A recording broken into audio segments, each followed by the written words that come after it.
Selamat sore sahabat Dam Mandiri. Sore ini saya bersama Bapak Dian. Beliau selaku pengelola Kampung Ikan Dam Mandiri melalui sistem bioflok. Sahabat Dam Mandiri bisa mendengarkan dan coba menyimak hasil dari wawancara saya dengan Bapak Dian. Pak Dian, ya Pak. Sebenarnya apa sih Pak ikan sistem bioflok itu Pak? Apakah nanti kalau masyarakat atau kita mau membuat model seperti itu gampang atau susah Pak, dan dengan biayanya berapa sih Pak? Bioflok adalah metode budidaya dengan proses pengolahan dari mikroorganisme Pak. Jadi kalau kita cara budidaya ikan itu pada saat kita kasih makan tentunya tidak semuanya dimakan. Ada sisa pakan yang tersisa, kemudian ada feses ikannya juga. Nah ini kalau tidak dikelola atau ditreatment dengan baik, ini akan menghasilkan amonia yang tinggi. Nah, amonia yang tinggi tentunya akan berpengaruh kepada ikan. Nah, di dalam sistem bioflok itu dilakukan pengelolaan terhadap amonia ini dengan menggunakan apa? Dengan menggunakan bakteri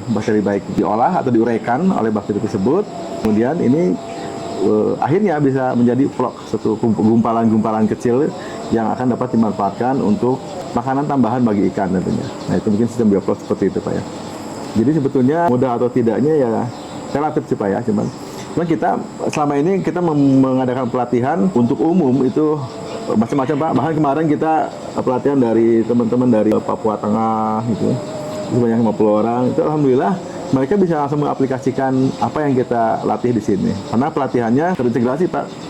Jadi dari mulai bagaimana membangun kolam, merawat kolam, dari mulai tebar benih, perawatan airnya, kemudian sampai kita kepada pasca panennya itu.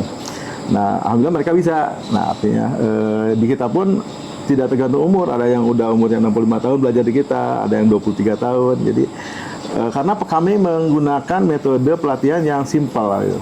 Kita tidak menggunakan kata-kata yang sifatnya agak susah seperti misalnya mililiter atau misalnya gram atau apa. Contoh misalnya untuk probiotik sekian mililiter gitu dari probiotiknya. Kita nggak bukan itu. Yang lebih paham mereka adalah misalnya satu tutup botol aja udah diisi. Nah itu ukurannya hampir sama itu. Jadi kita menerjemahkan bahasa-bahasa akademis yang mungkin agak susah dimengerti menjadi bahasa yang mudah dimengerti. Jadi insya Allah bisa dijalankan oleh semua kalangan, semua umur, semua level pendidikan. Kalau kita bicara berapa biayanya tergantung dari besarnya kolam yang akan kita buat gitu.